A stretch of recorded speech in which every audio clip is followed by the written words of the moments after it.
안녕하세요. 정스 브이로그를 찍는 동생입니다.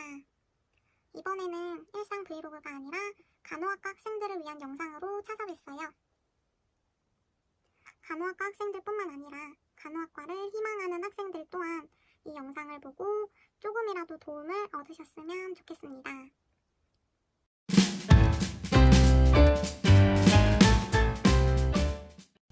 간단하게 제 소개를 해보자면, 알고 있으시다시피 저는 간호대생이고요.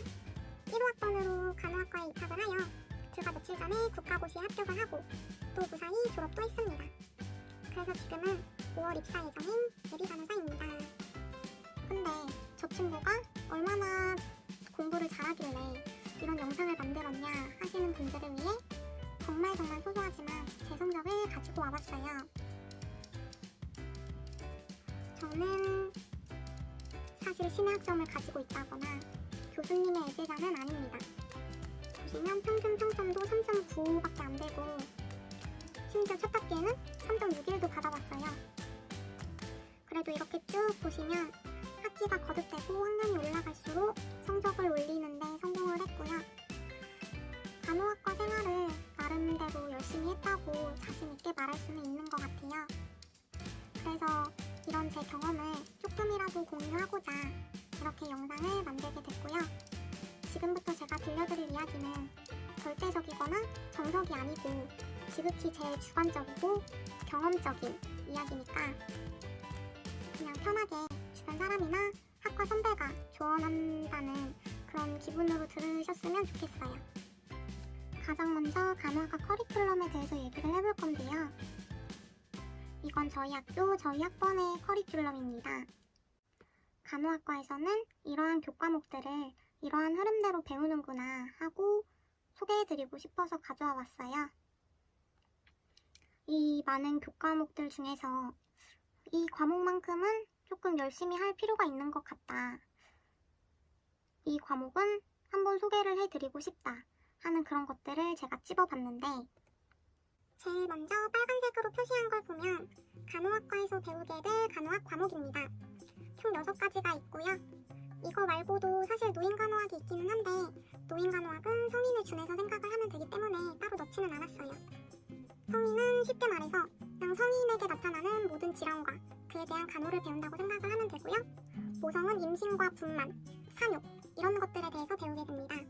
아동은 신생아기부터 청소년기까지 그 나이와 그 나이의 특성에 따라서 어떠한 질환이 나타나고 어떠한 간호를 해줘야 되는지 그런 걸 배우게 되고요. 지역은 보건소의 업무라던가 복지 그리고 보건사업 이런 부분을 배웁니다. 정신은 뭐 아시다시피 정신과에서 볼 수 있는 그런 질환들을 배우게 되고요. 기본간호학은 간호사가 병원에서 행하는 처치들을 배운다고 생각을 하시면 돼요. 주사, 드레싱, 영양, 산소 뭐 이런 부분들을 배운다고 생각하면 됩니다. 다음으로는 노란색으로 표시한 과목들을 볼 건데요. 탄탄히 해놓아야 간호학 공부가 안 힘듦. 이게 안 되면 뒤늦게 간호학 공부를 하는 게 정말 너무 힘들어요. 그만큼 전공의 기초가 되는 지식들을 배우는 과목이고요. 세부학에서는 인체 구조, 위치, 기능, 명칭 이런 것들을 배우게 됩니다. 생리학에서는 다양한 원리들과 기전들에 대해서 배우게 될 거고요. 병리학은 말 그대로 병을 배워요. 신체 계통별로 어떠한 질환이 나타나는지. 양리학은 이것도 뭐 약을 배우는 과목이죠. 문제는 매 강의 시간마다 약이 폭탄처럼 떨어집니다. 저도 양리학을 배울 때는 거의 300여 가지 되는 약물을 줄줄이 외우고 다녔던 것 같아요. 그리고 성장 발달은 말 그대로 성장과 발달을 배우는 과목이에요. 갓난아기부터 할머니, 할아버지가 될 때까지 어떠한 흐름대로, 어떠한 특징대로 성장과 발달을 하느냐. 이 성장 발달은 아동간호학에서 그대로 나오기 때문에 이때 열심히 해두시면 아동간호학을 공부하는 게 많이 수월하실 거예요. 그리고 파란색으로 표시한 과목을 보면 가장 먼저 건강사정. 사실 사정이란 단어가 뭔지조차 잘 안 와닿을 수가 있는데 저도 그랬으니까요. 사정이라는 건 환자가 병원에 오면 어디가 아프고 어떻게 아프고 그래서 실제적으로 신체에 어떤 변화가 나타났고 이런 것들을 확인하는 과정이라고 생각을 하면 쉬울 거예요. 그리고 미생물은 균을 배우는 거죠. 문제는 균이 너무 많아요. 별별 균이 다 있어요.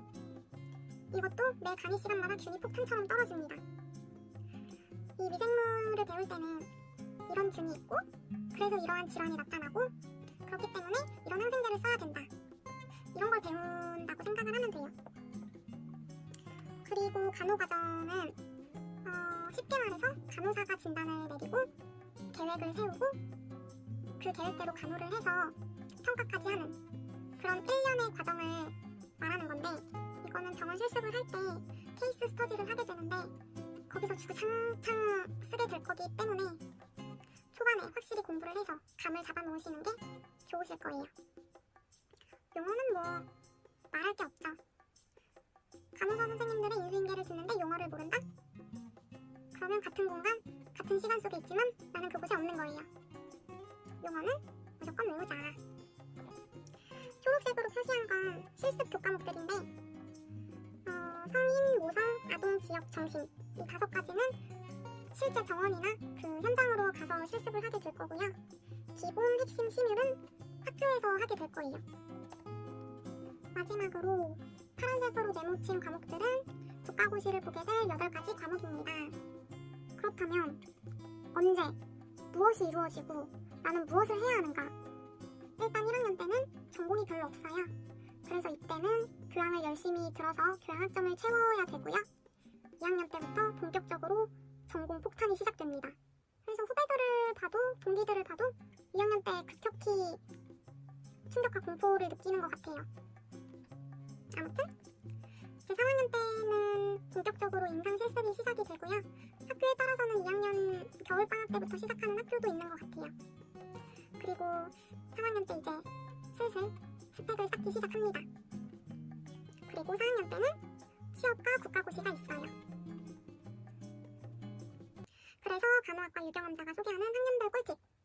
이거는 지극히 제 주관적인 생각이긴 한데 그래도 뭔가 이런 흐름대로 학과 생활을 하면 좀 더 효율적이고 좀 더 여유롭게 시간을 보낼 수 있지 않을까 해서 준비를 해봤습니다. 1학년 때 노세요 제발. 제발 노셔야 돼요. 왜냐하면 나중에 놀 시간이 없기 때문이죠.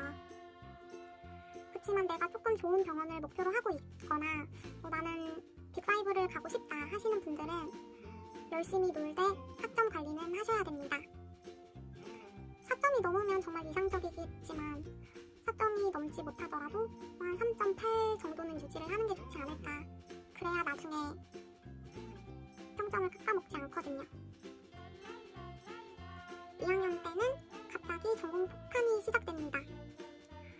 이때는 그냥 학점 관리를 계속 꾸준히 하면서 나중에 간호학을 공부했을 때 뒤처지지 않도록 전공 기초를 튼튼히 공부하는 게 가장 중요한 것 같아요. 그리고 이때 왜 학점 관리를 열심히 해야 하느냐. 3학년 때 본격적으로 간호학을 배우게 되는데 이때 정말 공부할 것도 너무 많고 공부할 시간도 정말 없고 모두가 학점을 올리기 위해 열심히 하기 때문에 학점 올리기가 진짜 더럽게 힘들어요. 그래서 2학년 때 학점 관리 열심히 해야 된다. 방학은 자유롭게 활용하시면 될 것 같아요. 딱히 뭔가를 열심히 할 필요까지는 없고 그래도 좀 열심히 살고 싶다 한다면 꾸준히 봉사를 한다거나 아니면 토익 공부를 한다거나. 그치만 내가 진짜 영어 젬병이다. 나는 막 문법부터 다시 파야 된다. 이런 게 아니라면 2학년 여름방학까지는 토익을 할 필요가 없는 것 같아요. 왜냐하면 이때 토익을 해서 점수를 만들어 놔봤자 내가 이때 취업을 한다면 토익 점수를 쓸 수가 없거든요. 왜냐하면 토익 점수는 기한이 2년이니까. 그래서 저는 이때까지는 토익을 할 필요는 없는 것 같아요. 그치만 2학년 겨울방학 때는 토익을 하는 게 좋겠죠? 토익은 빨리 하면 할수록 마음이 편해집니다. 3학년 때는 더블 강의와 임상 실습이 시작됩니다. 학교마다 차이는 있겠지만 저희 학교는 더블 강의를 했어요. 더블 강의가 뭐냐 하면 3, 4, 5, 6월이 있잖아요. 그러면 3, 4월은 학교에서 수업을 하고 5, 6월은 병원에서 실습을 하는 거예요. 그러면 4개월 동안 배워야 할 내용이 있는데 2달은 실습을 나가버리면 2달 안에 배워야 되는 거잖아요. 그래서 더블 강의를 할 땐 무려 16주치의 수업 내용을 8주 만에 끝냅니다. 죽어납니다. 3주 학교 다녔는데 중간고사예요. 중간고사 끝났는데 3주 뒤에 또 기말고사예요. 거의 헬이죠 진짜. 아무튼 더블 강의에도 죽어날 것 같은데 병원 실습까지 해야 합니다. 하지만 학점 관리는 계속 해야 한다는 거. 그리고 4학년까지는 무조건 토익 점수를 만들어야 돼요. 왜냐하면 4학년부터 이제 본격적으로 취업이 시작되기 때문에 그때 가서 토익 점수를 만들려면 진짜 똥줄이 타거든요. 제 동기들을 봐도 4학년 1학기에 토익을 공부하는 거에 대해서 굉장히 부담스러워 하더라고요. 그렇기 때문에 아무리 늦어도 이 3학년 겨울까지는 토익 점수를 확실히 만들어 놓을 수 있도록, 그리고 방학은 스펙을 쌓는 시간으로 생각을 하면 될 것 같아요. 뭐 그냥 자유롭게 여행을 다니고 돈을 벌고 하면서 보낼 수도 있긴 하지만 취업에 좀 욕심이 있다면 일단 가장 먼저 토익에 올인을 하시고, 토익이 끝났다면 봉사를 다닌다거나 아니면 다른 어학 점수를 만들어 놓는다거나 자격증을 딴다거나 또는 인턴십을 한다거나 이렇게 스펙을 쌓는 시간으로 방학을 활용하시면 좋을 것 같아요. 4학년 땐 4학년이 활용 정점입니다. 4월 말부터 삼성을 필두로 해서 이제 본격적인 취업 시즌이 시작되는데, 병원에서 채용 공고가 올라오면 자소서를 쓰는 게 아니라 그 전에 자소서 초안을 병원별로 미리부터 만들어 놔야 돼요. 그래야지 똥줄이 타지 않습니다. 그렇게 초안을 만들어 놔도 내가 지원서를 내기 직전까지 고치고 고치는 게 자소서이기 때문에 취업 시즌이 시작되기 전에 어느 정도 자소서 초안을 만들어 놓는 게 필요해요. 여기도 적어놨지만 4학년 1학기가 가장 고통스럽습니다. 학점 관리는 계속 해야 되고 병원 실습도 나가야 되는데 취업 준비까지 해야 하니 진짜 환장 콜라보레이션이에요. 그래도 이 4학년 1학기를 잘 견디고 넘겼다면 이제 조금은 평화로운 4학년 2학기가 찾아오는데요. 내가 그래도 평소에 공부를 열심히 해봤고 그냥 4학년 2학기에는 학점에 욕심이 없다 하면 편하게 학과생활 하시면 됩니다. 근데 내 미래의 인생은 어떻게 될지 모르기 때문에 나는 진짜 열공을 해서 좋은 학점을 받겠다 하시면 이때도 그냥 학점 관리를 하면서 슬슬 국가고시 준비를 하면 돼요.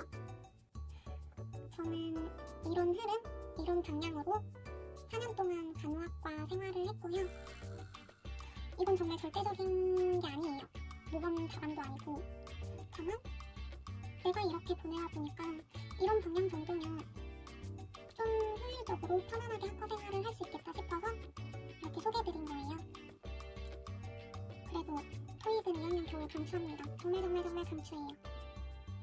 정말 소소한 간호학과 교과과정 소개와 제가 드리는 학년별 꿀팁이었는데요.